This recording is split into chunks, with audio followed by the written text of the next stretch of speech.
Hmm? Tu vas me raconter une histoire? Tu veux une histoire? Oui, Une histoire de quoi? une histoire des prophètes.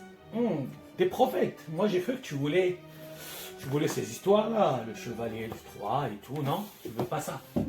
Tu veux l'histoire des prophètes? Oui.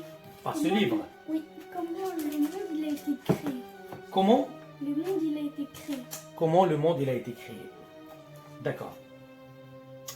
Bah, tu vas t'asseoir à côté de moi. Ok. D'accord. On va prendre ce livre.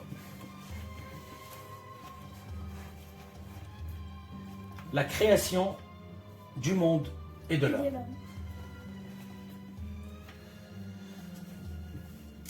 Qu'est-ce que tu veux que je te raconte là?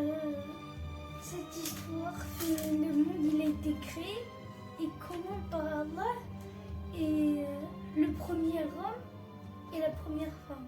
Le premier homme et la première femme. Bismillahir Rahmanir Rahim. Wassalatu wassalamu ala maulana Rasulillah wa ala alihi wa sahabatihi ajma'in. Avant, la terre et tout ce qu'elle contient, comme arbres, montagnes, rivières, il n'y avait rien du tout.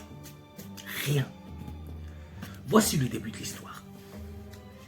Il y a très longtemps, il n'y avait ni homme, ni terre, ni montagne, ni ciel, ni soleil, ni lune, ni même la lumière. Qu'y avait-il alors? Il y avait Dieu, Allah, le miséricordieux, qui depuis toujours et sera pour toujours, il est le premier et le dernier. Il est le créateur de tout. Lorsque Allah subhanahu wa ta'ala décida de créer le monde, il fit de la terre un tapis avec des montagnes qui servent d'attache, rawasi, d'attache. Il créa le ciel avec ses lumières, le soleil, la lune, les étoiles. Ainsi sont nés le jour lumineux, la nuit noire que tu connais, et les saisons, l'hiver, l'été, l'automne, le printemps. Sur la terre, Allah fit alors pousser, à l'aide de la pluie et du soleil, des plantes de toutes sortes, des arbres, des fleurs. Par endroits, il y a de vertes forêts, et par d'autres, il y a un désert de sable doré. C'est ainsi que fut créée notre belle planète, la Terre. Puis, Allah créa les animaux, les oiseaux, ainsi que les poissons dans les mers et les océans, et les rivières. Sans doute, tu connais déjà beaucoup par leur nom. Parmi les animaux, certains marchent à quatre pattes. Et c'est Allah Azza wa Jal qui leur a appris à marcher ainsi. Certains rampent sur le ventre.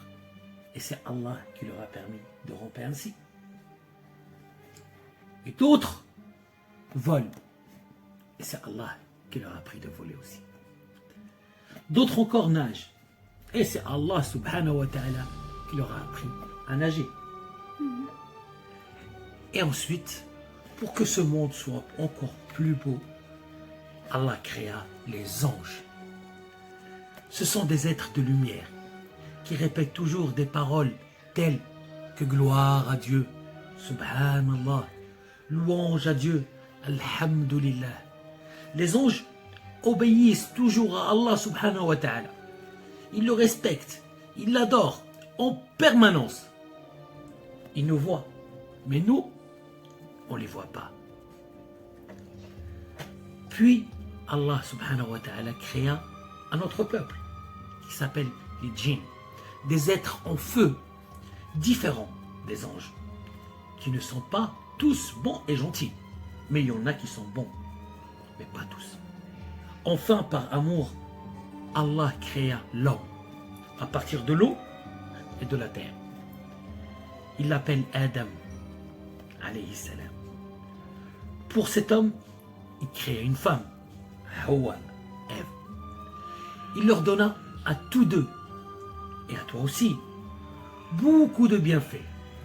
Des yeux pour voir, des oreilles pour entendre, des fruits pour manger. Allah rendit aussi l'homme capable de nommer toutes choses qui étaient sur terre.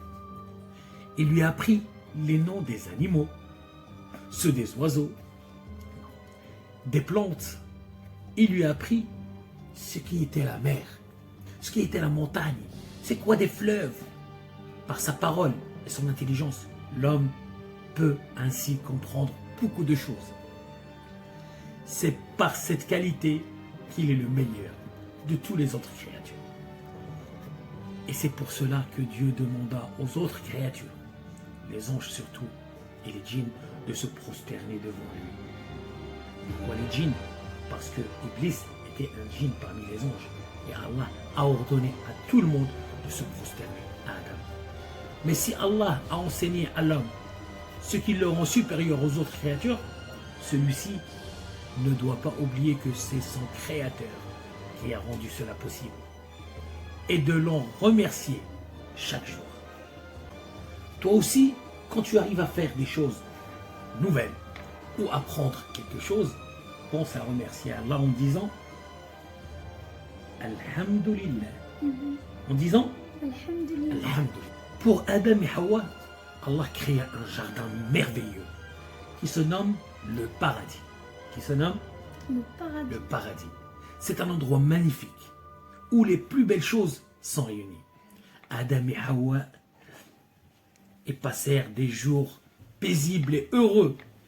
Ils n'avaient ni trop chaud, ni trop froid, ni maladie, ni fatigue, ni soucis, ni ennui. Ils mangeaient de toutes bonnes choses et se sentaient très très bien.